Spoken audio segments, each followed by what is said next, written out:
حتى تعانق دمعة الفكر تناجي الله في صبر وترجو رحمة تسري. برکت کا ایک بہت بڑا ذریعہ شکر ہے. ارشاد فرمایا لَإِن شَكَرْتُمْ لَأَزِيدَنَّكُمْ، اگر تم شکر کرو گے وہ تمہیں اور زیادہ عطا کرے گا، اور اگر تم شکر نہیں کرو گے وَلَئِن كَفَرْتُمْ، کفران نعمت کرو گے، اِنَّ عَذَابِي لَشَدِيدٌ، تو پھر میرا عذاب بڑا سخت ہے. رزق کے اضافے کا ایک اور بہت بڑا سبب انفاق فی سبیل اللہ ہے. اللہ فرماتا ہے جو تم خرچ کرتے ہو تو جو چیز تم نے نکال دی اس کی جگہ اللہ تمہیں اور عطا کر دیتا ہے. بعض اوقات ہمارا یہ ہوتا ہے کہ کوئی آدمی مالی بحران میں آ گیا تو وہ کرتا کیا ہے کہ جو راہ خدا میں دینے کا کھاتا تھا پہلے اسے کلوز کرتا ہے. یہ فلاں مدرسے کو دیتے ہو یہ بھی بند کر دو، یہ مسجد کو دیتے ہو یہ بھی بند کر دو، یہ فلاں غریب کو دیتے ہو یہ بھی بند کرو، حالات ٹائٹ ہو گئے ہیں. لیکن 5 گاڑیاں ہیں تو 2 گاڑیوں پہ گزارا کر لیا جائے، پیٹرول بچے، یہ نہیں ہو سکتا. گھر کے لچھن وہی ہیں لیکن بند کہاں سے کیا؟ جہاں سے رزق آنا تھا. ہمیں تو یہ حکم دیا ہے جب رزق تنگ ہونے لگے صدقہ دے کے رب سے کاروبار کر لو، صدقے سے تمہارے رزق میں اضافہ ہوگا. یہ رب کا وعدہ ہے اور اللہ کے وعدے جھوٹے نہیں ہو سکتے. رزق کی برکت کا ایک اور بہت بڑا ذریعہ النکاح ہے.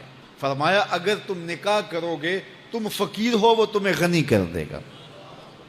لوگ کہتے ہیں بچہ پیروں پہ کھڑا ہو لے تو پھر نکاح کریں گے. اللہ کہتا ہے تم نکاح کرو ہم پیروں پہ کھڑا کر دیں گے.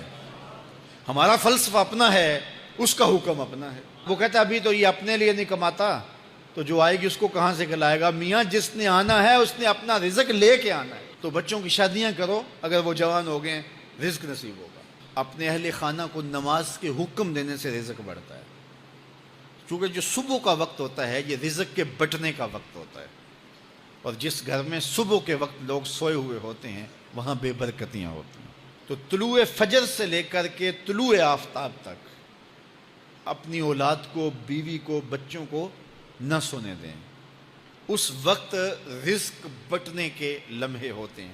کثیر دعائیں مانگیں، تلاوت کلام مجید پڑھیں اور نماز فجر مرد حضرات مسجدوں میں جا کے باجماعت ادا کریں، اور گھروں میں جو ہے وہ بیٹیاں بہنیں مصلے بچھا لیں تو اللہ کی رحمتوں کا نزول ہوگا. اب ایک حدیث میں رزق کے اضافے کا ایک اور نسخہ ارشاد کیا گیا. میرے حضور نے فرمایا جو شخص یہ چاہتا ہے کہ اس کے رزق میں برکتیں ہوں اور اس کی عمر میں اضافہ ہو تو وہ اپنے رشتہ داروں کے ساتھ سلوک اچھا کرے.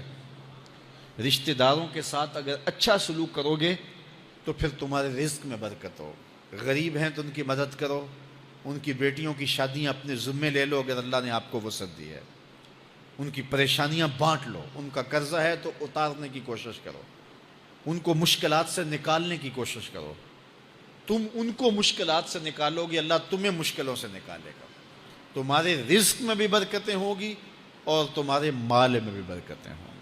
فرمایا بہتر صدقہ وہ ہے جو ناراض غریب رشتہ دار کو دیا جائے. اگر وہ پھنس گیا ہے، مجبور ہے، ناراض ہے تو اس کو اگر دیں گے تمہارا نفس اس میں شامل نہیں ہوگا تو یہ افضل صدقہ ہے جو ہر صورت میں قبول ہی قبول ہے. رزق کے اضافے کا ایک اور سبب الاحسان الی الضعفاء، جو کمزور لوگ ہیں ان کے ساتھ اس نے سلوک کرنا. الانفاق علی طلبۃ العلم، طالب علموں پہ خرچ کرنا، یہ بھی رزق میں اضافے کا سبب اور ذریعہ ہے. وہ حضرت بابا فرید نے کہا نا 6واں رکن دین کا روٹی ہے. گھر میں کچھ نہ ہو تو پھر نہ نماز اور نہ ہی دیگر امور کی لذت آتی ہے. تو یہ رزق فراواں اور وسیع اور مبارک نصیب کر دے اللہ. تو اس کے لیے ایک اور وظیفہ میں دیتا ہوں اور وہ یہ کہ مغرب کے بعد 21 مرتبہ سورۃ الکوثر پڑھ لیں، کثرت ہو جائے گی انشاءاللہ.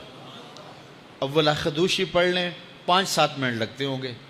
تو سورہ کوثر 21 مرتبہ روزانہ مغرب کی نماز کے بعد پڑھیں. اور اگر بہت زیادہ مسائل ہیں تو ہر نماز کے بعد پڑھ لیں. تو انشاءاللہ آپ دیکھیں گے کہ گھر میں برکتیں اترتی محسوس ہوں گی، انوار کا نزول ہوتے محسوس کریں گے. تو یہ وہ رزق کے اسباب ہیں، اگر ہم اختیار کر لیں تو ہم اللہ کی خاص رحمتوں کے حقدار ہوں گے. اللہ ہم سب کو رزق حلال، رزق وسیع، رزق سہل، رزق مبارک، رزق فراواں نصیب فرمائے۔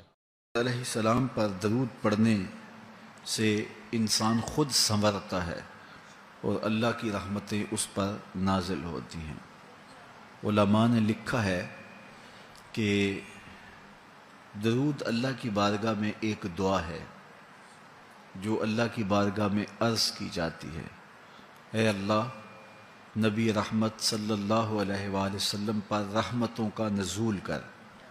تو کوئی یہ دعا مانگے کہ اے اللہ اپنے نبی پر رحمتوں کا نزول کر، تو کیا اللہ تعالیٰ اس کی یہ دعا قبول نہیں کرے گا؟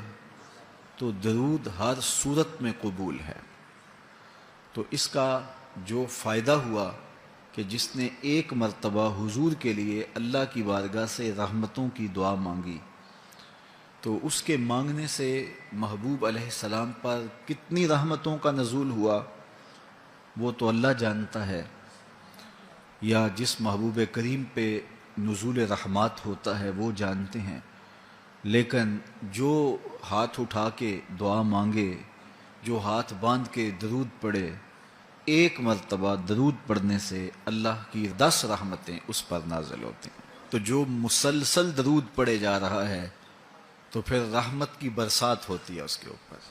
رسول کریم صلی اللہ علیہ وآلہ وسلم نے ارشاد فرمایا، تم جہاں بھی ہو میرے اوپر درود پڑھو، تم جہاں بھی درود پڑھتے ہو وہ میرے تک پہنچتا ہے۔